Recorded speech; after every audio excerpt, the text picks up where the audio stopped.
Hi, it's Margaret. Today I am actually going to be doing something I've never done before. And what that is I am going to be planting chrysanthemums that I purchased kind of to put in front of our entryway there.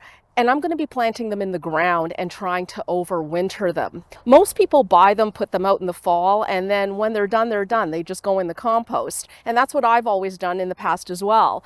But a friend of mine, Nolan, and she's a garden writer. She's had a few books out, one on front yard gardening, and then a couple, including a most recent one on raised bed gardening. If you haven't seen them, you should check them out. This is not sponsored or anything. She doesn't even know I'm doing this. So anyhow, she happened to mention one time that she had overwintered some chrysanthemums. And not only that, they had been in their garden for a few years, I think. They actually had started to self-seed. And I found that really fascinating. So I thought, you know what, I'm going to give that a try this year. When I did a little bit of research, one of the keys to success seems to be early planting, much earlier than now. I think usually they suggest in September sometime, early September, mid-September, something along those lines. And here we are near the end of October. But what I'm planning on doing is I will be, let me show you the one I'm going to be doing actually. So this is a honkin' one I'm going to be doing. I am going to be protecting this guy once the ground freezes with some straw. I've done that in the past with some perennials that are marginally hardy here. I do have some zone 6 perennials, even though I am in zone, oh, I see a bee in here flying around. I am in zone 5B, but what I noticed is if I gave them that little bit of extra protection, then they came through the winters just fine. So I'm hoping that giving the chrysanthemums that kind of protection will also help them along and get them to the other side of winter.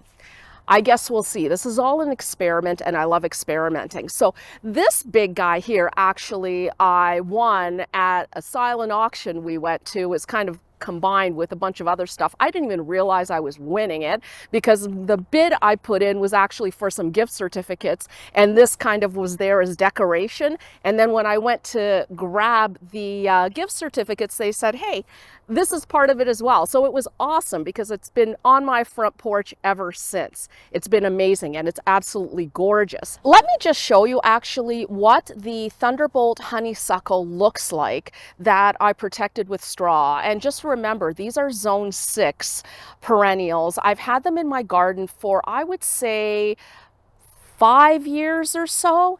And the first couple of years, they completely defoliated and there was kind of a little tuft of green, I think, at the bottom, but everything else that had grown during the season, the leaves had completely fallen off by the spring. Thankfully, they did survive. But once I started topping them up with straw, that was no longer the case. It almost was as if everything outside the straw was defoliated, but anything under the cover of the straw kept its green leaves. In hardier zones, this is an evergreen plant. So let me just show you. I'm actually going to be planting this large chrysanthemum in the same area. So there's the chrysanthemum, and here is the Thunderbolt honeysuckle. This is huge compared to what it's done in years past. So this area here is pretty much newly mulched. I believe early this spring I mulched it, or last fall. I kind of expanded it this year. So what I have here, these little seedlings there, are raspberry daiquiri agastache.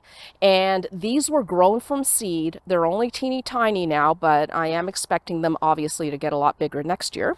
And over there I have a volunteer lavender. I actually put in a few other volunteer seedlings. I kind of crammed that in when I was doing some other planting in that area. I dug up whatever seedlings had scattered around. I have no idea what lavender this is. It's probably one of those traditional ones like Munstead or Hidcote, something like that is what I'm thinking.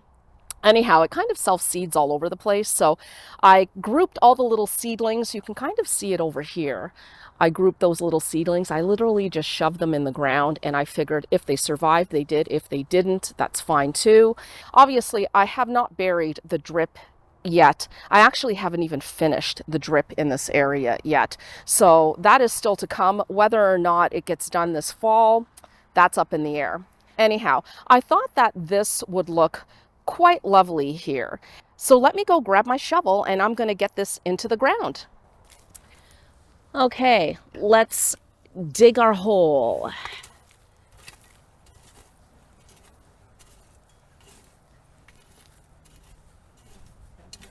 So I got a bucket here to put the soil that I dig out in.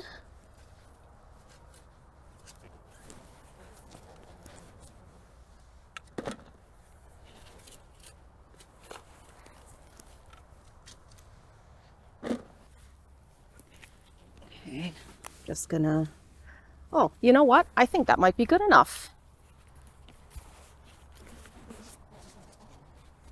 This actually has a tag in it. I didn't realize. This variety is called Stavisky Orange. It says right on it, it's an annual. This may be all for naught, but if you don't try, you'll never know, right? Oh, you know what? I think I actually put the hole a little too much, a little too deeply. The top of the soil on the plant should really be level with the top of the soil in the garden. So let me see how this is. See, the pot was like this, but the plant itself was like this. It was kind of sunk into the pot quite a bit. I think that's actually good. I think that's good. So let me backfill. I'm not putting any fertilizer or anything like that in. The soil is a little bit moist. We've had quite a lot of rain in the last few days. But I am still going to water this just to make sure that it has good contact with the soil, that I get out any air pockets.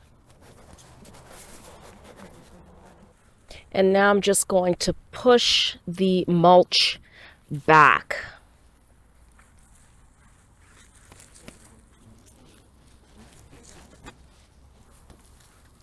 And there we go.